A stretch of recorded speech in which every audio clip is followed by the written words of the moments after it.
Hello everyone, welcome to read to succeed. आज हम बात करने वाले हैं यूपीएससी जो सीडीएस सेकंड 2024 का नोटिफिकेशन है वो आउट हो चुका है। तो सीडीएस और एनडीए जो है बहुत नोटिफिकेशंस आउट हो चुके हैं, तो अभी हम सिर्फ सीडीएस के बारे में बात करेंगे। तो पहले हम सीडीएस के बारे में जानेंगे कि सीडीएस में आपका क्या एज लिमिट, एजुकेशन क्वालिफिकेशन, आपका सिलेक्शन प्रोसीजर क्या क्या रहता है। तो सारी चीज़ें इस वीडियो में देखेंगे। वीडियो शुरू करने से पहले आपसे रिक्वेस्ट, अगर आप हमारे चैनल पर नए हैं तो प्लीज़ चैनल को सब्सक्राइब कर लें, ताकि आपको जो भी गवर्नमेंट एग्जाम से नई अपडेट या कोई वैकेंसी आती है तो उससे रिलेटेड वीडियो मिल सके। तो चलिए बात करते हैं हम जो है इस वैकेंसी के ओवरव्यू के बारे में। तो ये जो आपका एग्जामिनेशन है, इसका जो फुल फॉर्म है वो है combined defence services examination second 2024, और यूपीएससी इसको कंडक्ट करवाती है, यानी union public service commission. Twice a year यानी साल में 2 बार कंडक्ट करवाया जाता है। और लेवल ऑफ एग्जामिनेशन आपका नेशनल लेवल रहता है, यानी ऑल इंडिया ओवर इंडिया से जो है आप अप्लाई कर सकते हैं। रिलीज डेट जो है आपकी आज 15 मई 2024 से इसके ऑनलाइन एप्लीकेशन फॉर्म स्टार्ट हो चुके हैं। लास्ट डेट की बात करें तो 4 जून इसकी लास्ट डेट रहने वाली है। एग्जामिनेशन डेट आपकी है 1 सितंबर। तो आपके पास 3 महीने ही हैं प्रिपरेशन करने के लिए। और जिसने भी अभी अप्रैल में जो सीडीएस हुआ था उसका पेपर दिया था, तो उनकी प्रिपरेशन तो चल ही रही होगी। और इसकी जो ऑफिशियल वेबसाइट है upsc.gov.in, तो आप यहाँ पे जाके इसकी जो है सारी डिटेल्स चेक कर सकते हैं, ऑफिशियल नोटिफिकेशन डाउनलोड कर सकते हैं। इसके आगे हम बात कर लेते हैं जो है इसकी नंबर ऑफ़ वैकेंसीज़ के बारे में। तो इस बार नंबर ऑफ़ वैकेंसीज़ काफ़ी रखी गई हैं। इस बार नंबर ऑफ़ वैकेंसीज़ 459 यानी 459 वैकेंसी टोटल रखी गई हैं। इंडियन मिलिट्री एकेडमी यानी आईएमए के लिए 100 वैकेंसीज़ हैं। इंडियन नेवल एकेडमी के लिए 32 वैकेंसीज़ हैं। एयरफोर्स एकेडमी के लिए 32 वैकेंसी हैं। और ऑफिसर्स ट्रेनिंग एकेडमी यानी ओटीए के लिए जो मेन कैंडिडेट्स के लिए वैकेंसी रखी गई हैं वो 276 हैं। और ऑफिसर्स ट्रेनिंग एकेडमी जो एसएससी वुमेन के लिए रखी गई हैं वो 19 वैकेंसी हैं। तो टोटल 459 वैकेंसी हैं। तो नंबर ऑफ़ वैकेंसीज इस बार काफ़ी अच्छी निकाली गई हैं। इसके आगे जो है हम देख लेते हैं इसका आपका एजुकेशन क्वालिफिकेशन क्या रहने वाला है। तो आईएमए के लिए बात करें, इंडियन मिलिट्री एकेडमी और ऑफिसर्स ट्रेनिंग एकेडमी यानी ओटीए के लिए आप ग्रेजुएशन डिग्री आपके पास होनी चाहिए किसी भी सब्जेक्ट से। अगर आपने किसी भी सब्जेक्ट से ग्रेजुएशन किया हुआ है, बीए, बीएससी, बीकॉम, बीटेक कुछ भी, तो आप इसके लिए अप्लाई कर सकते हैं। इंडियन नेवल एकेडमी की बात करें तो जो भी कैंडिडेट्स ने ग्रेजुएशन में इंजीनियरिंग की हुई है यानी बीटेक किया हुआ है या बीई किया हुआ है, तभी आप इसके लिए अप्लाई कर पाएंगे। एयरफोर्स एकेडमी की बात करें तो एयरफोर्स के लिए भी आप जो है आपके पास 10+2 में पीसीएम होना चाहिए, यानी मैथ्स होनी चाहिए आपकी 12th में, और आप बैचलर डिग्री आपके पास होनी चाहिए। आप एयरफोर्स के लिए भी अप्लाई कर सकते हैं। इसके आगे हम बात कर लेते हैं एज लिमिट के बारे में। तो एज लिमिट जो रखी गई है वो आपकी आईएमए के लिए जो है वो 2 जनवरी 2001 से 1 जनवरी 2006 के बीच में मतलब रखी गई है। अगर आप इस एज क्राइटेरिया में हैं, इस डेट ऑफ बर्थ में बिलोंग करते हैं, तो आप इसमें अप्लाई कर सकते हैं। और जो इसकी मतलब मिनिमम एज का क्राइटेरिया होता है वो 20 से 24 साल होता है आईएमए का। इंडियन नेवल एकेडमी की बात करें तो इसमें भी जो है आपका सेम ही है, 20 से 24 साल। 2 जनवरी 2001 से 1 जनवरी 2006 तक आप जो है एलिजिबल हैं, यानी 20 से 24 साल तक। एयरफोर्स एकेडमी की बात करें तो इसमें भी 20 से 24 साल तक लेते हैं। 1 जनवरी 2025 तक आपकी इसमें जो है एज लिमिट कैलकुलेट की जाएगी, जो कि 2 जनवरी 2001 से 1 जनवरी 2005 तक ली जाएगी।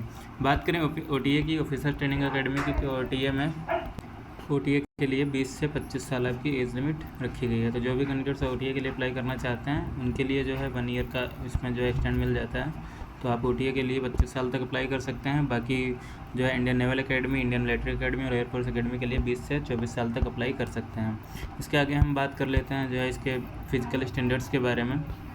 तो फिजिकल स्टैंडर्ड्स में आपकी जो मिनिमम हाइट होनी चाहिए मेल कैंडिडेट्स के लिए वो 157 सेंटीमीटर होनी चाहिए।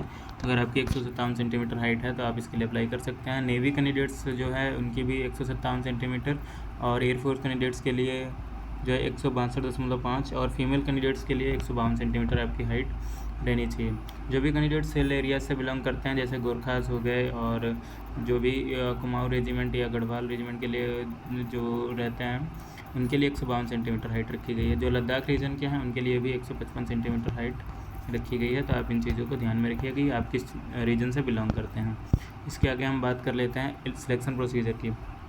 तो इसमें जो है आपका 4 स्टेजेस में सिलेक्शन प्रोसेस कंप्लीट करवाया जाता है। पहला आपका रिटन एग्ज़ाम होता है, दूसरा आपका एसएसबी इंटरव्यू होता है जो कि आपका 5 डेज प्रोसेस रहता है, तो इसके बारे में अगर आपको नहीं पता है तो आप हमारे चैनल के प्लेलिस्ट में जाके एसएसबी की एक प्लेलिस्ट बना रखी है कि डे 1 से लेकर डे 5 तक क्या क्या होता है। तो डे वाइज हमने जो है उसमें आपको वीडियो कवर कर दी है। तो आपको नहीं पता है तो आप जो है प्लेलिस्ट में जाके वहाँ से एसएसबी का प्रोसेस देख सकते हैं। उसके बाद में आपका डीवी होगा यानी डॉक्यूमेंट वेरिफिकेशन। उसके बाद में मेडिकल एग्जामिनेशन कंडक्ट करवाया जाएगा। मेडिकल एग्जामिनेशन अगर आप क्वालिफाई कर लेते हैं उसके बाद में आपकी फाइनल मेरिट लिस्ट बनेगी, जिसके आधार पर आपका सिलेक्शन प्रोसीजर जो है कंप्लीट करवाया जाएगा। तो ये आपका सिलेक्शन प्रोसीजर रहता है। अब हम बात कर लेते हैं रिटन एग्ज़ाम के बारे में। तो रिटन एग्ज़ाम जो आपकी है इसमें आईएमए, इंडियन नेवल एकेडमी और एयरफोर्स एकेडमी के लिए आपके 3 सब्जेक्ट्स रहते हैं, इंग्लिश, जनरल नॉलेज और एलिमेंट्री मैथमेटिक्स।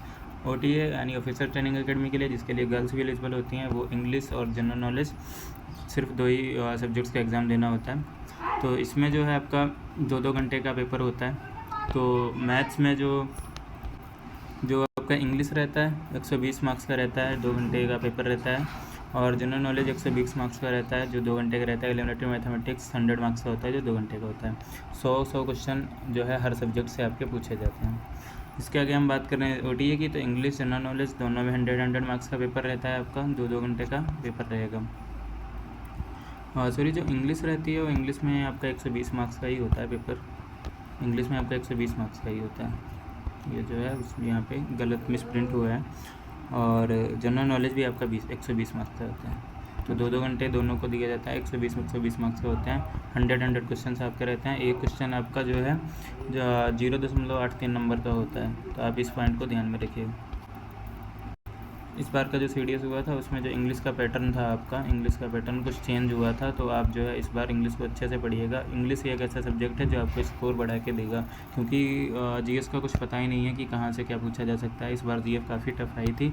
इस बार जो ओटीए की कट ऑफ है वो 80 के आसपास है, गई हुई है। तो पेपर इतना टफ था कि 80 नंबर तक कट ऑफ इस बार चली गई है, पहली बार ये हुआ है। तो आप पीछे कई 5 सालों में कट ऑफ देख लें, आपकी 95, 100, 105, 102 ऐसे रही है। इस बार जो है 80s में आपकी कट ऑफ आई है। तो इस चीज़ का ध्यान में रखिएगा। तो आपको इस बार जो है कम समय मिल रहा है, लगभग 3 महीने मिल रहे हैं प्रिपरेशन करने के लिए। तो आप प्रिपरेशन करते रहिए। और बात करें हम सैलरी की, तो इसमें जो सैलरी रहती है आपकी, तो आप जो कमीशन होते हैं पहले तो लेफ्टिनेंट के पद पर कमीशन होते हैं। तो आपकी शुरुआती सैलरी जो रहती है, स्टाइपेंड रहता है 56,100 रुपये रहता है। काफ़ी अच्छा ग्रेड ए की वैकेंसी है, तो काफ़ी अच्छा वेतन मिलता है। तो अगर आप इसके लिए एलिजिबल हैं तो अप्लाई ज़रूर करिएगा। तो चलिए, थैंक्स फॉर वॉचिंग। अगर आपको वीडियो अच्छी लगी तो लाइक करें, कमेंट करें, शेयर करें, हमारे चैनल को सब्सक्राइब कर लें, ताकि आपको जो भी गवर्नमेंट एग्जाम्स की नई अपडेट या कोई वैकेंसी आती है तो उससे रिलेटेड वीडियो मिल सके। Thank you.